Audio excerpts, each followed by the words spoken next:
Good morning बच्चों। आज मैं आप सभी को क्लास 12th मैथ की क्लास में सारणिक पढ़ाऊंगा। देखो बच्चों, एक नया चैप्टर है सारणिक। अभी अभी मैंने अवयव खत्म किया है पिछले वीडियो में। आज आपको सारणिक पढ़ाऊंगा, डिटर्मिनेंट्स। तो सबसे पहले इसके डेफिनेशन को देख लिया जाए कि सारणिक की डेफिनेशन क्या होगी। तो बच्चों देखिएगा, n cross n, n cross n मतलब n पंक्तियां n स्तंभ, राशियों वाले n क्रॉस n राशियों को इस प्रकार लिखा गया है। A11, जहां A11 मतलब पहली पंक्ति पहले स्तंभ का अवयव, पहली पंक्ति दूसरे स्तंभ का अवयव, nवीं पंक्ति nवें स्तंभ का अवयव को दो ऊर्ध्वाधर समांतर रेखाओं, देखिए ये ऊर्ध्वाधर भी हैं और एक दूसरे के समांतर भी हैं। देखिए दोनों रेखाएं क्या हैं, ऊर्ध्वाधर भी हैं और एक दूसरे के समांतर भी हैं। दो ऊर्ध्वाधर समांतर रेखाओं के मध्य, ये देखिए राशियों को इन दोनों ऊर्ध्वाधर समांतर रेखाओं के बीच में लिखा गया है। मध्य वर्ग अंकात, वर्ग अंकात मतलब स्क्वायर रूप में, स्क्वायर रूप मतलब n पंक्तियां हो तो n स्तंभ हो। वर्ग अंकात में लिखे गए क्रम विन्यास को n क्रम का सारणिक कहते हैं, n क्रम का सारणिक कहते हैं। बच्चों समझिए परिभाषा, n क्रॉस n राशियों A11 A12 dot dot AN को दो ऊर्ध्वाधर समांतर रेखाओं के मध्य वर्ग अंकायत में लिखे गए क्रम विन्यास को n क्रम का सारणिक कहते हैं। उसके बाद देखिए, यदि कैपिटल ए जिसका अवयव ए आई जे, आवी पंक्ति जेवे स्तंभ का अवयव कैपिटल ए एक वर्ग आव्यूह है तो आव्यूह ए के सारणिक को डेल या डिटर्मिनेंट्स ए, या इससे ए भी डिटर्मिनेंट्स ए का ही संकेत है, या इस प्रकार से प्रदर्शित करते हैं। मतलब दो ऊर्ध्वाधर समांतर रेखाओं के बीच प्रदर्शित करते हैं अवयवों को। जहां A11 क्या है, पहली पंक्ति पहले स्तंभ का अवयव है, A12 पहली पंक्ति दूसरे स्तंभ का अवयव है, A1n पहली पंक्ति nवें स्तंभ का अवयव है, A21 दूसरी पंक्ति पहले स्तंभ का अवयव है, A22 दूसरी पंक्ति दूसरे स्तंभ का अवयव है, A2n दूसरी पंक्ति nवें स्तंभ का अवयव है। इस प्रकार AN1 nवीं पंक्ति पहले स्तंभ का अवयव, AN2 nवीं पंक्ति दूसरे स्तंभ का अवयव और ANN nवीं पंक्ति nवें। देखिए बच्चों, ये पहली पंक्ति है, ये कौन सी पंक्ति है, पहली। देखिए 1 1 1 हर जगह दिख रहा है, पहली पंक्ति हो गई। 2 2 2 तो दूसरी पंक्ति हो गई। n n n तो ये nवीं पंक्ति हो गई। तो इसमें कितनी पंक्तियां हैं, n पंक्तियां हैं। अब स्तंभ देखिए, यहाँ देखिए 1 1 1 तो ये पहला स्तंभ है, 2 2 2 तो ये दूसरा स्तंभ है और n n n तो ये क्या है, तीसरा स्तंभ, ओ सॉरी nवां स्तंभ है।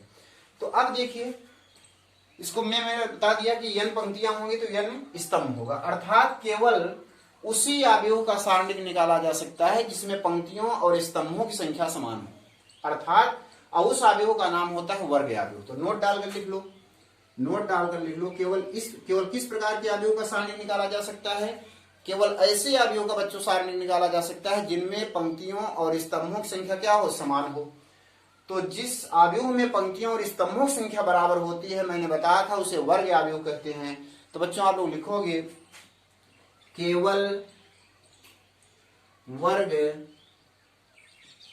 आव्यूह का ही सारणिक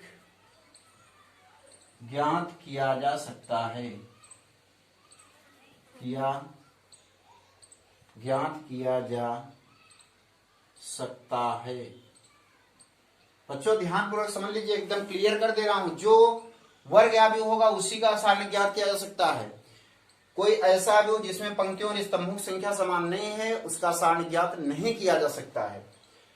बच्चों ध्यान रहे, जिस आव्यूह में पंक्तियों की संख्या स्तंभों की संख्या के बराबर नहीं होगी, उसका सारणिक नहीं निकाल सकते हैं। सारणिक किसका निकाल सकते हैं, केवल वर्ग आव्यूह का।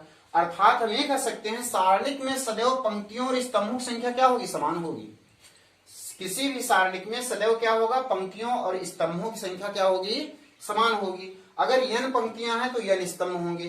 तो आइए दूसरा नोट्स देखिए, कोट n वाले सारणिक में, कोट n वाले,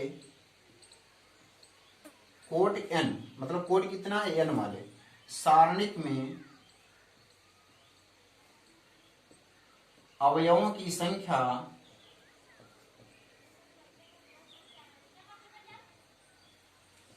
n स्क्वायर होती है। कितनी होती है बच्चों, n स्क्वायर होती है। अगर किसी आव्यूह में, किसी सारणिक में दो पंक्तियां दो स्तंभ हैं तो उसमें कितने अवयव होंगे? 4 अवयव होंगे, क्योंकि 2 का वर्ग कितना होगा? 4। अगर किसी सारणी में बच्चों 3 पंक्तियां 3 स्तंभ है, मतलब 3 कोटि के अवयव है, तो उसमें कितने अवयव होंगे? 9 अवयव होंगे। ठीक, अब इसके आगे हम बच्चों आपको पढ़ाते हैं कि 1 कोटि वाले अवयव का सारणिक कैसे निकालेंगे, 2 कोटि वाले अवयव का सारणिक कैसे निकालेंगे, और 3 कोटि वाले अवयव का सारणिक किस प्रकार से निकालेंगे। आइए समझते हैं। देखिए बच्चों,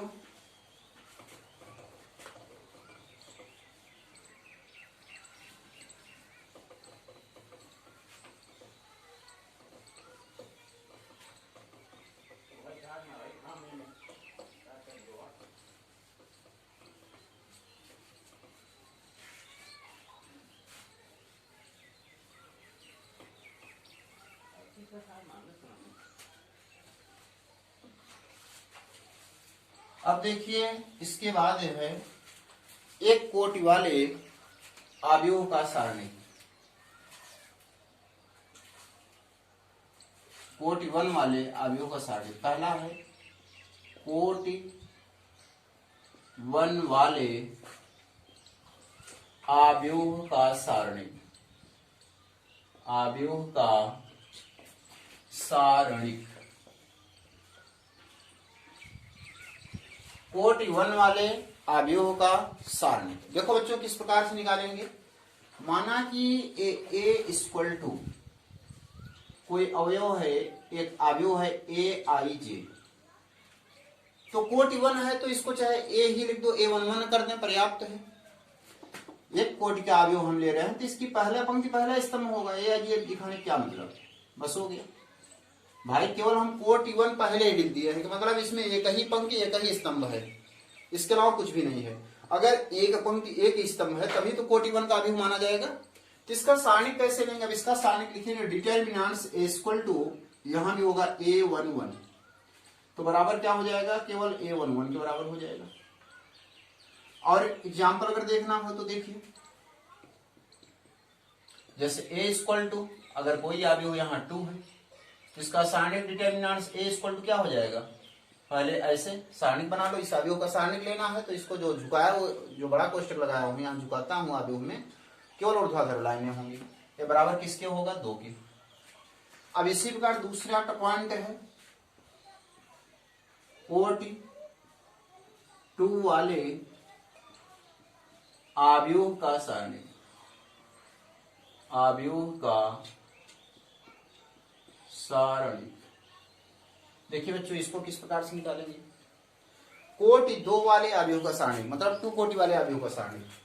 तो यदि कोई अवयव A है, ये अवयव है, यहाँ अवयव है A11, A12, A21, A22, इसका सारणिक लेना है तो हम लिखेंगे डिटरमिनेंट्स A इक्वल टू, अब इसका सारणिक बना देते, यहाँ हो गया A11, A12, A21 और A2, ये हो गया। देखिए बच्चे अब हम क्या करेंगे, देखिए सारणिक इसका चाहिए, हमें क्या चाहिए? इसका सारणिक चाहिए। तो पहले इसका इसके साथ गुणा होगा, फिर माइनस का, पहले इसका गुणा इसके साथ होगा, तो इसका गुणा इसके साथ होगा तो होगा A11 इंटू A22, यही होगा।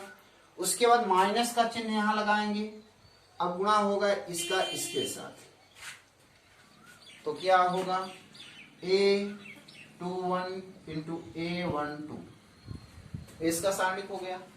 अब जैसे इसका एग्जाम्पल लें, इसका एग्जाम्पल लें कोई, जैसे अभी A इक्वल टू यहाँ है 2, 3, 5, 7। अब इसका डिटरमिनेंट्स A लेना है तो बच्चों क्या करेंगे, यहाँ डिटरमिनेंट्स लगाएंगे 2, 3, 5, 7। अब क्या करेंगे, इसका गुणा इससे इसके साथ करना है बच्चों, यहाँ चिन्ह नहीं लगाते हैं, यहाँ केवल मैं समझाने के लिए बच्चों ऐसे लगाया हूं। इसका गुणा इसके साथ करो, 2 का गुणा 7 में तो होगा 2 गुणित 7, फिर माइनस, अब 5 का गुणा 3 में, देखिए इसका गुणा इसके साथ, बच्चों ध्यान पूर्वक समझिएगा, 2 का गुणा इसके साथ, यहाँ शायद दिखाई नहीं पड़ रहा है बच्चों, ज्यादा नीचे लिख रहा हूं, यहाँ बगल में ही कर देता हूं, बगल में कर देता हूं। देखिए there implies that determinants A equal to, there implies that determinants A equal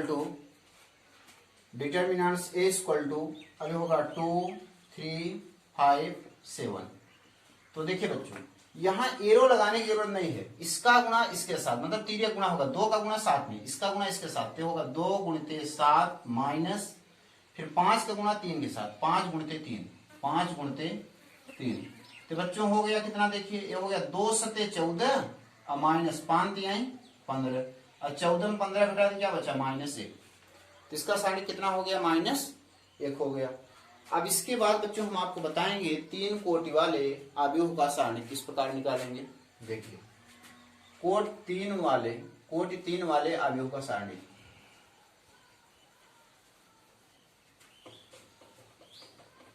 देखिए कोटि 3 वाले आव्यूह का सारणी बच्चों किस प्रकार से निकलेगा।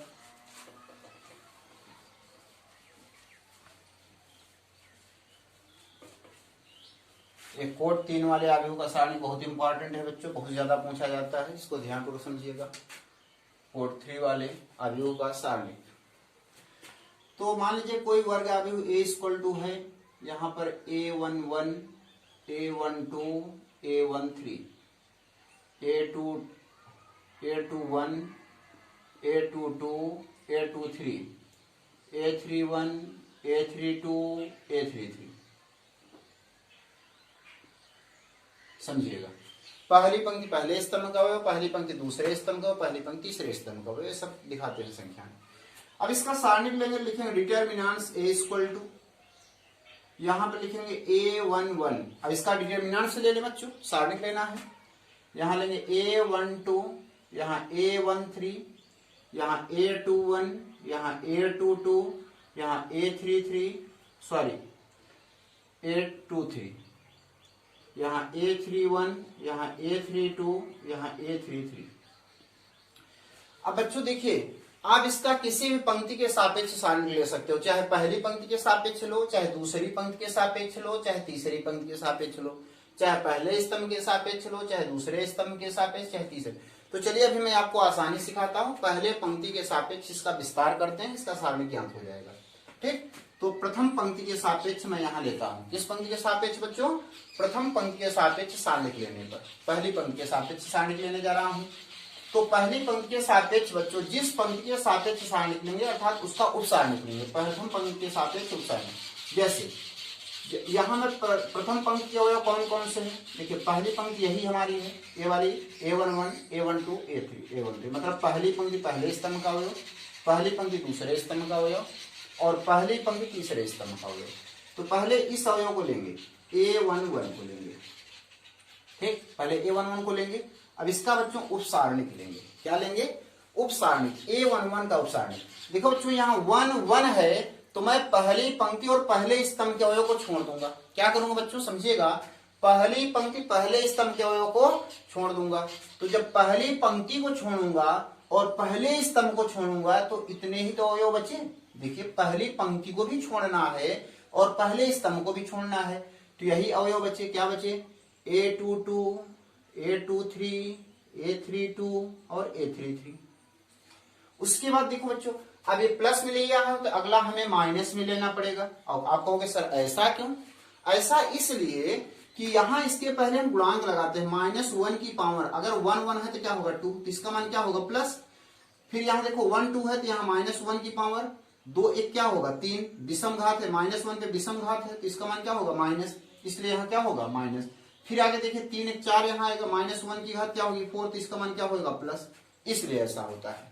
आप लोग यहाँ देख रहे होंगे। ठीक, तो इस रूल को समझ के चलिए, आप लोग बस याद कर लो कि प्लस में लेना है तो इसको किस में लेना है, माइनस में लेना है। ठीक, अब यहां लिख दें A12। अब A12 का सार निकलेंगे। जब इसका सार निकलेंगे मतलब पहली पंक्ति को छोड़ देना है और दूसरे स्तंभ को इस बार छोड़ना है। देखियो किसको छोड़ना है, पहली पंक्ति को छोड़ना है, 1 लिखा है, फिर यहाँ 2 लिखा है तो दूसरे स्तंभ को भी छोड़ना है। तो पहली पंक्ति को छोड़िए दूसरे स्तंभ को छोड़िए, तो बचा क्या, ये बचा और ये बचा, ये दो अवयव। तो यहाँ बचा A21 और यहाँ बचा A23 और यहाँ बचा A31 और यहाँ बचा A33। इसी प्रकार अब प्लस इसको लेंगे A13 को, तो इसका उपसार निकले ले। जब इसका उपसार निकलेंगे तो यहाँ पहली पंक्ति और तीसरे स्तंभ को छोड़ना है, पहली पंक्ति को छोड़ देना है और तीसरे स्तंभ को छोड़ना है, पहली पंक्ति को और तीसरे स्तंभ को छोड़ दो, तो बस इतने ही अवयव बचेंगे। अर्थात क्या बचेगा, A21, A22, A31, A32। अब इसका देखिए विस्तार कैसे होगा बच्चों, यहां लिखेंगे A11, अब इसका गुणा इसके साथ चलता है, इसका गुणा इसके साथ, फिर माइनस इसका गुणा इसके साथ, तो होगा A22 इंटू A33, फिर माइनस A32 इसका गुणा इसके साथ इंटू A23, फिर यहां माइनस A12 माइनस रहेगा। अब देखिए इसका गुणा इसके साथ, फिर बच्चों माइनस इसका गुणा इसके साथ, वही प्रक्रिया। तो A21 में गुणा होगा A33 का, फिर माइनस A31 का गुणा होगा A23 के साथ, फिर यहाँ प्लस A13 है तो A13। अब इसके साथ बच्चों देखिए क्या करना होगा, समझिएगा, इसका गुणा इसके साथ करेंगे, फिर इसका गुणा इसके साथ, तो A21 का गुणा A32 के साथ, A21 into A32 minus A31 into A22, बस यही हो जाएगा बच्चों आज का वीडियो।